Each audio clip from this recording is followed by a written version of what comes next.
This story from Norman Vincent Peale appeared in a 1968 edition of the Reader's Digest. New York City, where I live, is impressive at any time, but as Christmas approaches, it's overwhelming. Store windows blaze with light and color, fur and jewels.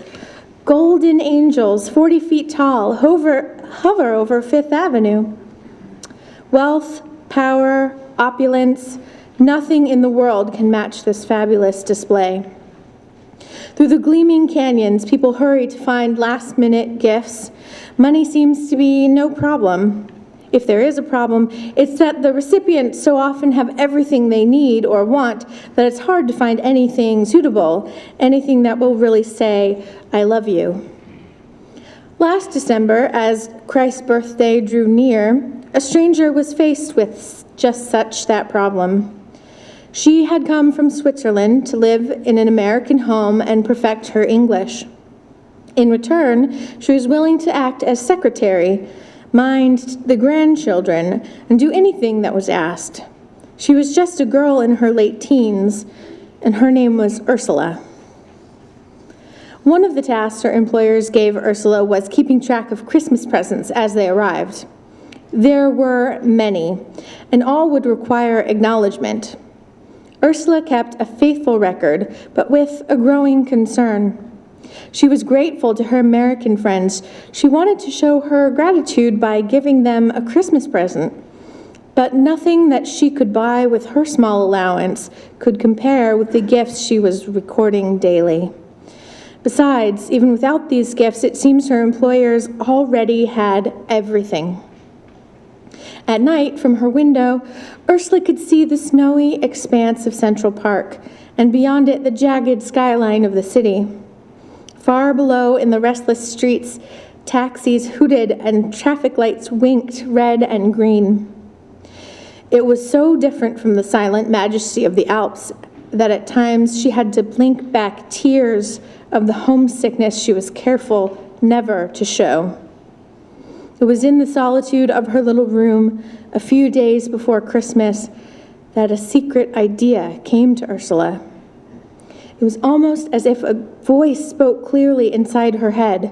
"It's true," said the voice, "that many people in this city have much more than you do. But surely there are many who have far less. If you would think about this, you may find a solution to what's troubling you." Ursula thought long and hard. Finally, on her day off, which was Christmas Eve, she went to a great department store.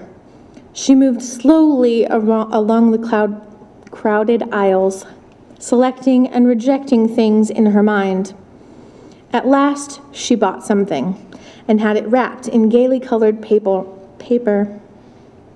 She went out into the gray twilight and looked helplessly around.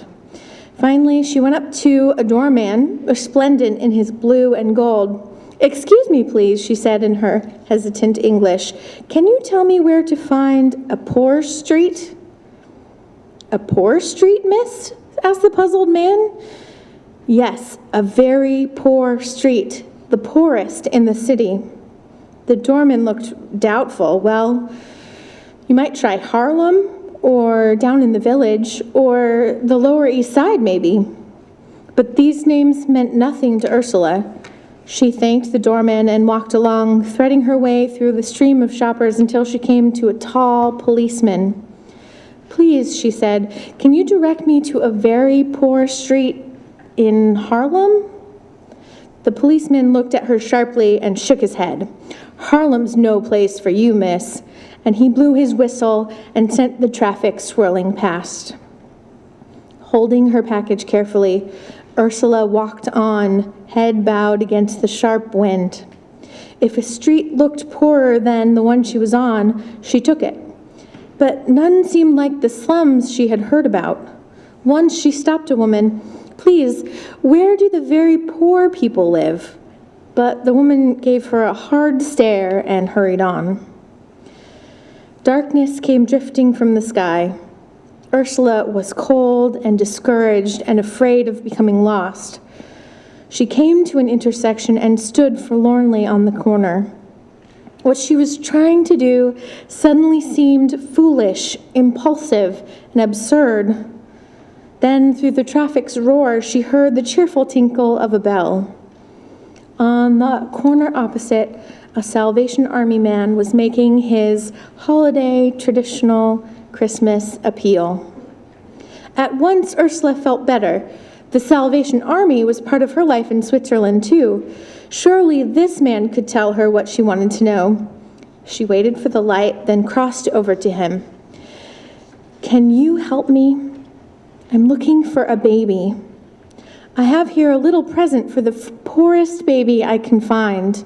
And she held up the package with the green ribbon and the gaily colored paper. Dressed in gloves and an overcoat 2 sizes too big for him, he seemed a very ordinary man. But behind his steel-rimmed glasses, his eyes were kind.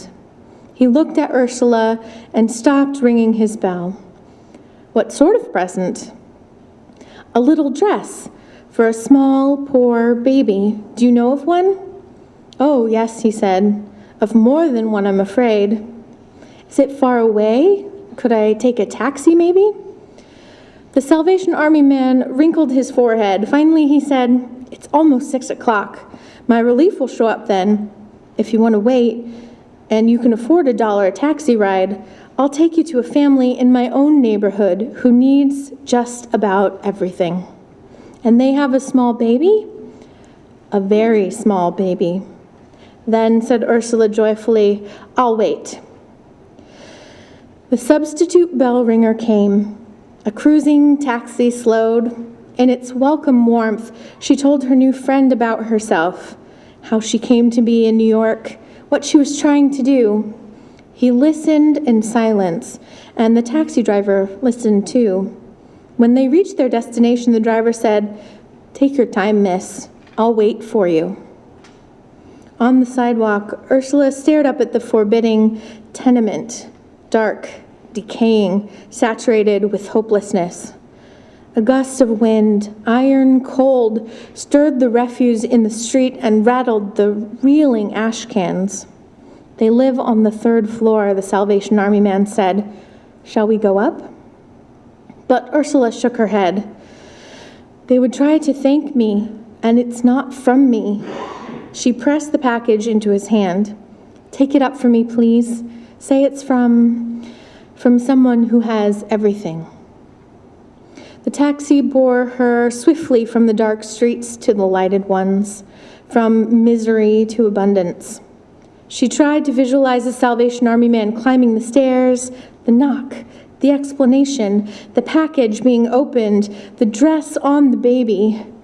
It was hard to do. Arriving at the apartment on 5th Avenue where she lived, she fumbled in her purse, but the driver flicked the flag up. "No charge, miss." "No charge?" "Don't worry," the driver said. "I've been paid." He smiled at her and drove away.